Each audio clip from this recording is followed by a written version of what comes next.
आप ये कब सीखेंगे कि मैं अपने विचारों को कैसे संभालूं, मैं अपनी भावनाओं को कैसे संभालूं? हम आपको साधन देंगे कि इस मशीन को कैसे समझा जाए। समस्या चाहे जो भी हो, हम अपनी पूरी क्षमता का प्रयोग करेंगे, लेकिन ये मुद्दा नहीं होना चाहिए।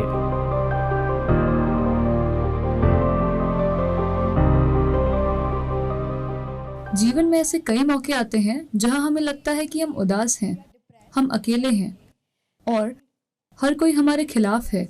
कोई भी नहीं जो हमारा मार्गदर्शन करे या हमसे बात करे। तो उस समय हमें इसे कैसे संभालना चाहिए या इससे कैसे निपटना चाहिए? देखिए, ये एक दुर्भाग्यपूर्ण स्थिति है जिसमें ढेर सारे लोग हैं। अपने अनुभव में, उनके अपने व्यक्तिगत अनुभव में जीवन कुछ ऐसा है, मैं बनाम ब्रह्मांड।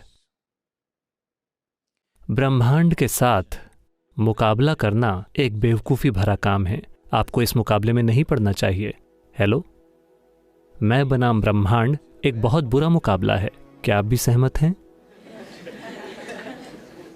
तो योग इसीलिए है। योग का मतलब अपने शरीर को मोड़ना और मरोड़ना नहीं होता। योग शब्द का अर्थ है एक हो जाना। अभी ये मैं बनाम ब्रह्मांड है, ये सिर्फ आपकी मानसिक स्थिति है, ये सच्चाई नहीं है। जब आप बिल्कुल अकेला महसूस करते हैं कि आप फिर भी सांस ले रहे हैं, तो आप दुनिया के साथ लेन देन कर रहे हैं, है ना? आपकी बस अपने आसपास के लोगों से नहीं पड़ती, लेकिन वातावरण से आपको कोई दिक्कत नहीं है, भोजन से कोई दिक्कत नहीं है, अगर उसका स्वाद अच्छा हो तो पानी से कोई दिक्कत नहीं है। आप दुनिया के साथ लेन देन कर रहे हैं, है ना? आपका अस्तित्व लगातार ब्रह्मांड के साथ जुड़ा हुआ है, लेकिन आपका मन ब्रह्मांड के खिलाफ हो जाता है। अगर आप ऐसी मानसिक स्थिति बनाते हैं कि आप ब्रह्मांड के खिलाफ हैं या आप ब्रह्मांड या सृष्टि के साथ मुकाबले में हैं, तो जाहिर है कि आप छोटी छोटी बातों पर कुचला हुआ महसूस करेंगे। छोटी छोटी चीजें आपको कुचल देंगी। जब मैं कहता हूं छोटी चीजें, शायद आप अपनी परीक्षा में फेल हो गए, शायद आपको इस यूनिवर्सिटी से निकाल दिया गया, शायद आपको नौकरी से निकाल दिया गया, शायद किसी ने आपको धोखा दे दिया, शायद ऐसा कुछ और हुआ। ये सब जीवन और मृत्यु के बीच की छोटी छोटी चीजें हैं, क्योंकि आप यहां खाली हाथ आए थे, है ना? जब आप मरेंगे तो आपके लिए कोई कंटेनर सर्विस नहीं होगी, आप खाली हाथ मरेंगे। इसके बावजूद ज्यादातर लोगों ने अपने घरों को गोदाम बना लिया है। ज्यादातर लोग अपने सिर पर इतना बड़ा बोझ ढो रहे हैं मानो वो पूरे ब्रह्मांड को अपने सिर पर ढो रहे हों। ये उनकी अपनी मानसिक परिस्थिति है। आप अपने विचारों और भावनाओं की ही बात कर रहे हैं, है ना? आप ये कब सीखेंगे कि अपने विचारों और भावनाओं को कैसे संभालना है? इनके नहीं, इनके नहीं, इनके नहीं, आपके। आप ये कब सीखेंगे कि मैं अपने विचारों और भावनाओं को कैसे संभालूं अपने जीवन के अंत में? जीवन के साथ असल में बस यही एक समस्या है। ज्यादातर इंसानों ने खुद को कुछ ज्यादा ही गंभीरता से ले लिया है। उन्हें समझ नहीं आता कि आपने कंप्यूटर स्क्रीन पर वो पॉपअप देखे हैं?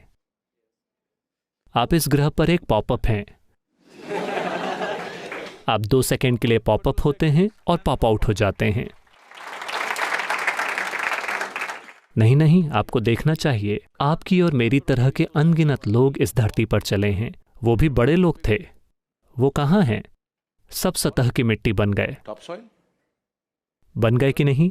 जब तक कि आपके दोस्तों ने आपको बहुत गहरा न दफनाया हो, इस डर से कि शायद आप फिर से उठ खड़े हों। कुछ ऐसी घटनाएं हुई हैं, है ना? या शायद आप स्वर्ग जाने की योजना बना रहे हों। हेलो, जो भी इंसान जो किसी ऐसी जगह की बात करता है, इस जगह के अलावा कोई और जगह जो इससे बेहतर है, यह मानवता के खिलाफ एक अपराध है।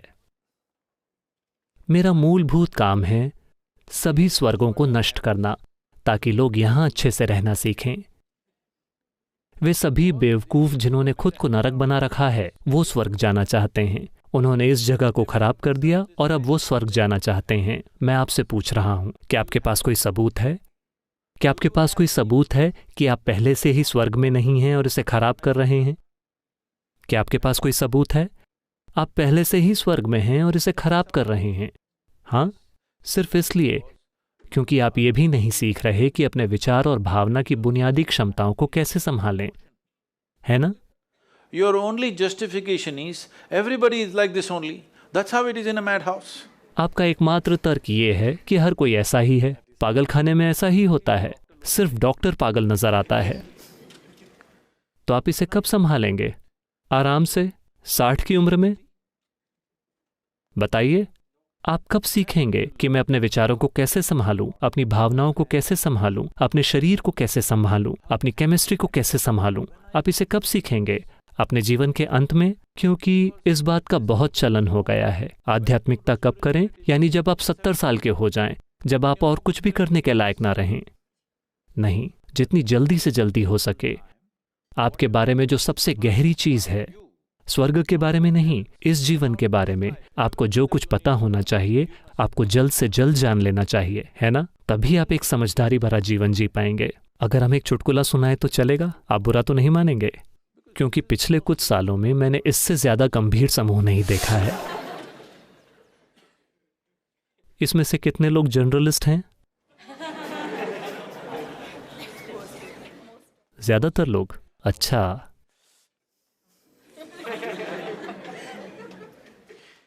ऐसा हुआ।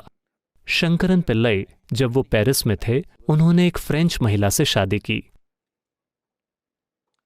एक दिन उनकी सालगिरह थी, पहली सालगिरह।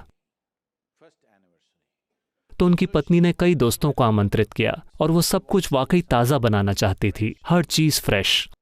तो सुबह से वो उन्हें इस बाजार से उस बाजार में घुमा रही थी।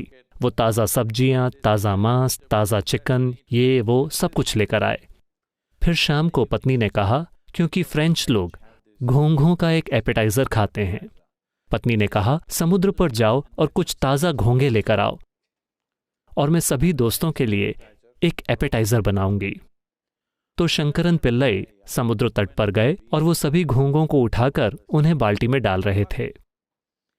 फिर उन्हें एक पुराना दोस्त मिला, एक भारतीय दोस्त। वो बहुत खुश हो गए और वो अपने पुराने समय के बारे में बातें कर रहे थे। शंकरन पिल्लई भूल गए कि वो शादीशुदा हैं। जब आप पुराने दोस्तों से मिलते हैं तो ऐसा होता है। और दोनों एक बार में गए और उन्होंने कुछ पैक पिए और वो भूल ही गए। फिर उन्हें याद आया घोंघे बाल्टी से बाहर निकल रहे थे और टक, एक घोंघा बाल्टी से बाहर गिर गया। फिर उन्हें याद आया, हे भगवान, मुझे घोंघे ले जाने थे, मेरी पत्नी, फ्रेंच पत्नी इंतजार कर रही है। तो उन्होंने कहा मुझे जाना होगा, तब तक पहले ही बहुत देर हो चुकी थी। वो गए। वो जानते थे कि ये खुशनुमा नहीं होगा। तो वो घर पर गए और जमीन पर सारे घोंघे बिखेर दिए, बाल्टी फेंक दी और उन्होंने जाकर दरवाजा खटखटाया। फ्रेंच पत्नी गुस्से में बाहर आई। शंकरन पिल्लई ने पीछे मुड़कर कहा, आगे बढ़ो घोंघो, हम बस पहुंच ही गए, चलो आगे बढ़ो।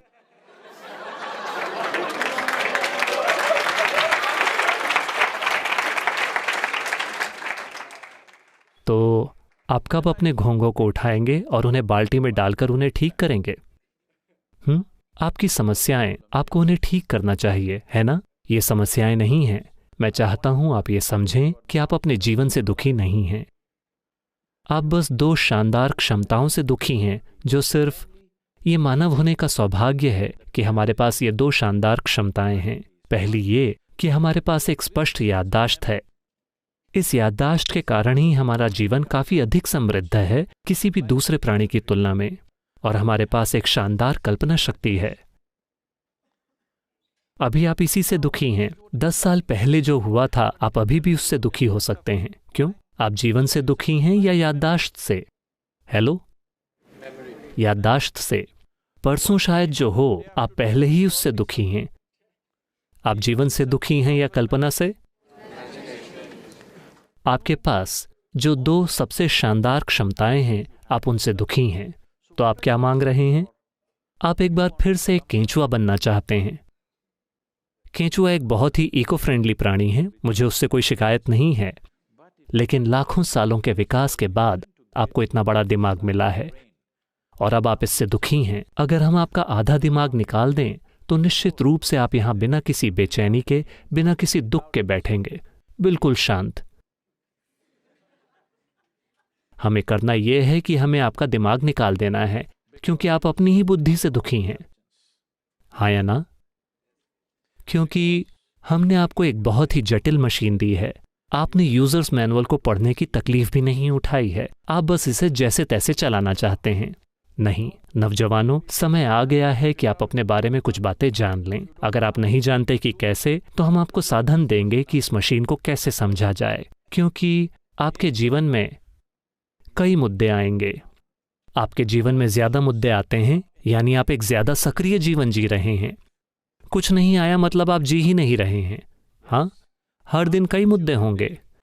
मेरे पास सबसे ज्यादा दिक्कतें रहती हैं मेरे जीवन में हर दिन, क्योंकि दुनिया भर में इतनी सारी गतिविधि, विश्व स्तर की गतिविधि सिर्फ वॉलंटियर्स के साथ। ठीक है, वॉलंटियर यानी कोई भी उस काम के लिए क्वालिफाइड नहीं है और आप उन्हें इनएफिशिएंसी की वजह से निकाल नहीं सकते, और वे आपसे प्यार करते हैं। क्या करें?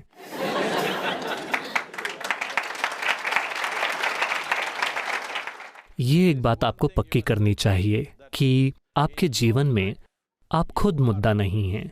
ठीक है, समस्या चाहे जो भी हो, हम अपनी पूरी क्षमता का प्रयोग करेंगे, लेकिन ये मुद्दा नहीं होना चाहिए।